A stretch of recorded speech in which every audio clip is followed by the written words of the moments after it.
welcome to my dreams. Before the morning even fully arrives, before the city outside begins to move, before people rush into their responsibilities and routines, I find myself awake with a quiet mind and a heavy heart because there's a question echoing inside me, a question that feels bigger than my room, bigger than Korea, bigger than travel itself. A question that feels like it comes from somewhere above my thoughts, gentle yet powerful, almost like God is sitting beside me and asking not to scare me, not to pressure me, but to make me honest. What will you do with the life I gave you? Not how long I will live, not how much I will earn, not how safe my choices will be, but what kind of moments I will allow myself to feel, what memories I will collect inside myself, and whether I will choose fear over courage. And life quietly invites me to live more deeply. As I sit there in silence, I realize how many days of my life passed in waiting. Waiting for permission, waiting for stability, waiting for the right time, while time itself never waited for me. And today, in Korea, I feel something changing, something losing inside my chest, like my heart is finally allowed to breathe without explaining itself. This is day 2 of my dream journey, and today is not about proving anything to anyone. It is not about success or perfection. It is about remembering joy, the kind of joy that exists before responsibilities, before expectations, before fear becomes louder than curiosity. I slowly get ready, feeling the morning air, washing my face, looking at myself in the mirror, and instead of seeing who I must become, I see who I once was, a child who loved excitement, who was not afraid of heights, speed, laughter, or screaming without shame, a child who believed life was an adventure and not a checklist. Today I am going to Lotte, a place built for thrill, fear, laughter, and release. As simple as that sounds, I know this day is actually about something much deeper, because choosing joy is not childish, it is brave, especially in a world that constantly teaches us to be serious, controlled, and quiet. As I step outside, the city begins to wake up. Sound slowly rising. People moving with purpose, and I walk among them with a different feeling inside me. Not rushed, not lost, but present. Fully present in my own story, knowing that today I am answering God's question not with words, but with experience. I don't know exactly what rides I will take first, how high they will go, how fast they will move, or how loud I will scream. But I do know one thing very clearly. Today I am not running from fear, I am walking straight into it, because sometimes fear is just excitement asking for courage. And as I move closer to Lotte world, my heart beats a little faster. Not from anxiety, but from anticipation, the kind that reminds you that you are alive, that your life is still open, still unwritten, still waiting for you to participate fully. This is only the beginning of day 2, and all I feel grateful because I choose to wake up, not just from sleep, but from hesitation.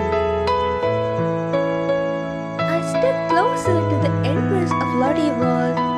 The air around me begins to feel different, heavier with sounds and movement, filled with distant laughter, music echoing through open spaces, and the unmistakable energy of people who have come here not to work, not to worry, but to release something inside themselves. And in that moment, I realized that places like this are not just built with steel and lights, they are built with permission to feel freely. The gates open and I walk inside, my eyes widen almost automatically, taking in the colors, the size, the motion of everything around me. Lights spinning above, lights reflecting on shiny floors, people walking in every direction with excitement written clearly on their faces. And suddenly my steps slow down, not because I'm afraid, but because I want to absorb everything, to let the atmosphere settle into my memory slowly.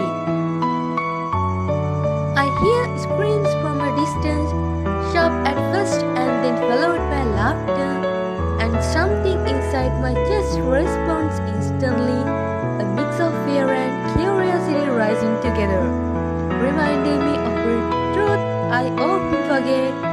Fear and excitement are very close relatives, and the only difference between them is whether you move forward or step back.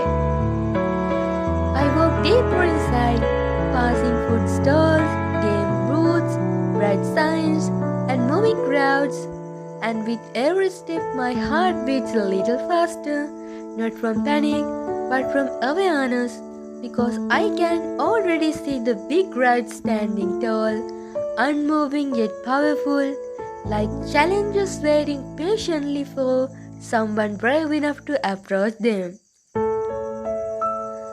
I stop for a moment, standing still while the world moves around me, watching one of the rides lift people high into the air, holding them there for just a few seconds longer than comfort allows.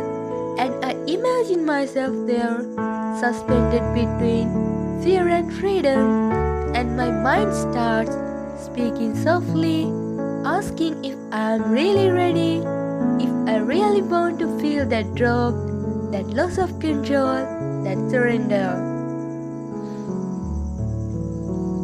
In that pause, I realize something important.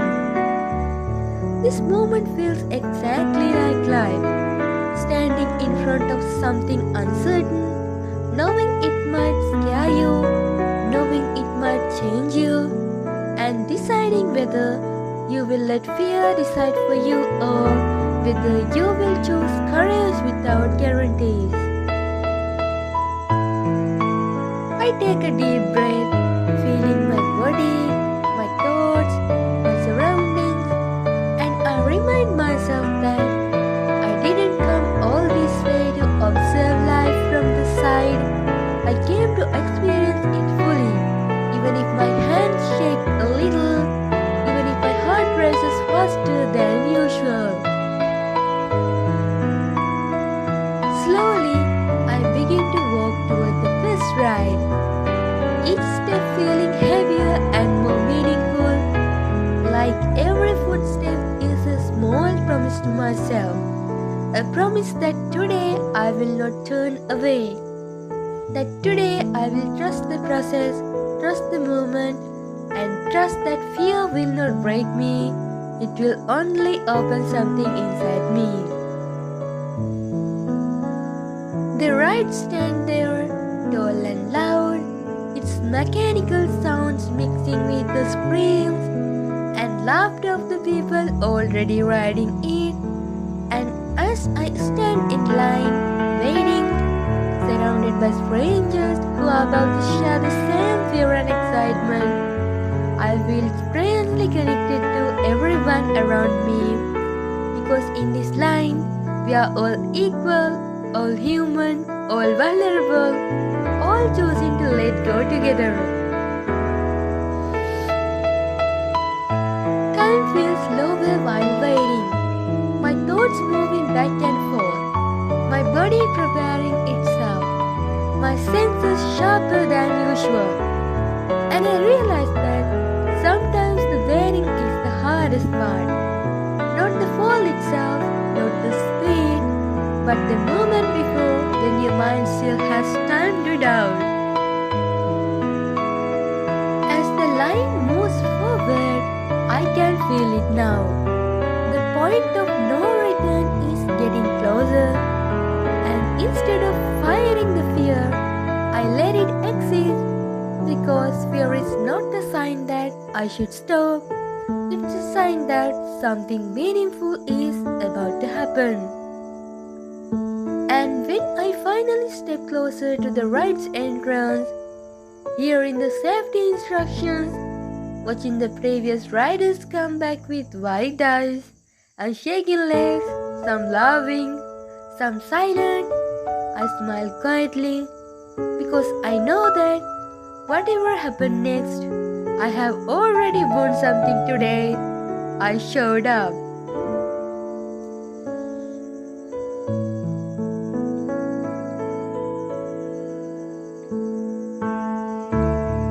As I finally take my seats on the ride, the world around me seems to shrink into a narrow space of metal, safety bars, and fast-moving thoughts. And when the bar clicks into place across my body, that sound feels louder than everything else, because it carries finality, a clear message that there is no turning back now, only moving forward into whatever feeling is waiting for me on the other side. The ride begins slowly, almost politely, giving my mind just enough time to imagine everything that could go wrong, every fear I have ever avoided, every moment in life where I step back instead of stepping in, and I feel my hands grip the handles tightly, my breath becoming shallow, my senses stretching wider as if my body knows something intense is coming and preparing itself its own quiet way. As we rise higher, the ground below starts to look unreal. People becoming smaller, sounds becoming distant, and for a brief moment, suspended in that height, time feels paused, like the universe is holding its breath with me. And in that silence before the drop, my heart speaks clearly, asking me if I trust myself enough to let go. Then it happens. The drop comes suddenly, violently, without warning, pulling my stomach upward, forcing the air out of my lungs, and in that split second of falling, something ancient breaks free inside me. A scream escapes my body, not from fear alone, but from release, from years of holding emotions too tightly, from living carefully, from trying to control outcomes that were never meant to be controlled. The speed takes over, wind hits my face, my thoughts scatter, and the world turns into pure sensation, and I realize that my mind has no room left for worry, no space for regret, no energy for doubt, because in this moment I am fully present, fully alive, fully surrendered to movements. As the ride twists and turns, fear slowly transforms into laughter. And that laughter feels unfamiliar at first, raw and uncontrolled. But soon it becomes natural, free, almost healing, like my body is remembering something it forgot long ago. That joy doesn't need permission, explanation, or preparation. When the ride finally slows down and comes to an stop, my legs feel weak, my heart still racing, my breath uneven, and as I step off, the ground beneath me feeling strange, as if reality itself needs a few seconds to return, and I realized that I didn't just survive a ride, I crossed an invisible line inside myself.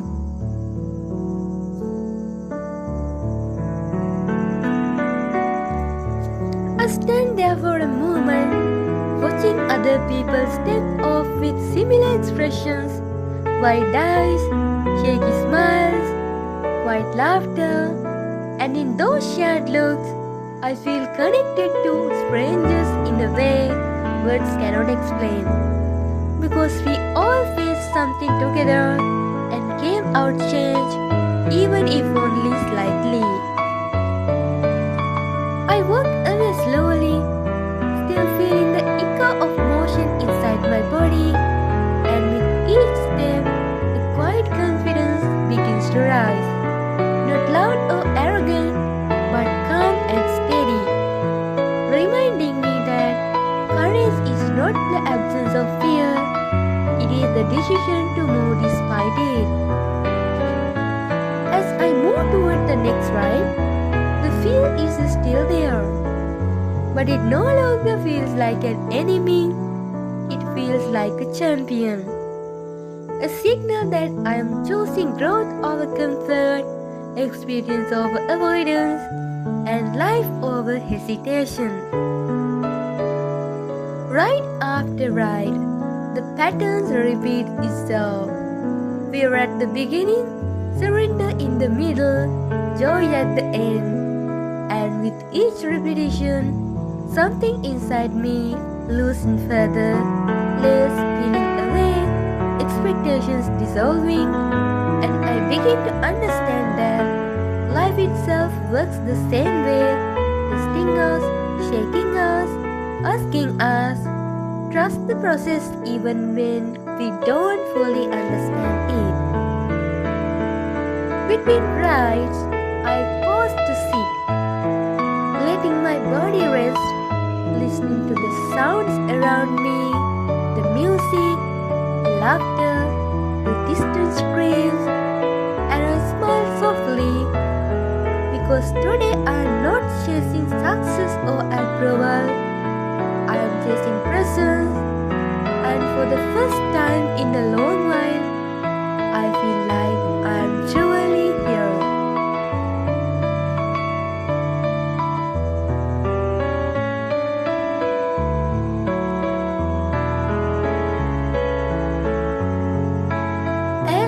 Slowly begins to lean toward evening, the energy inside Lotte world changes in a subtle but beautiful way. The rides still move, the laughter still echoes, but the rush softens, the light grows warmer, and the space begins to feel less like a challenge and more like a celebration of everything that happened before. And I find myself walking more slowly now, not because I am tired only in my body, but because my mind wants to hold on to each movement just a little longer. I choose gentler rides, playful ones, rides that allow me to breathe, to smile quietly, to look around instead of holding on tightly. And as I move through them, I realize that balance is also a form of courage, knowing when to push yourself and knowing when to rest, knowing when to scream and knowing when to be silent. At some point, I stop to eat, sitting among strangers who feel familiar after a day like this. Tasting simple food that somehow feels comforting, and as I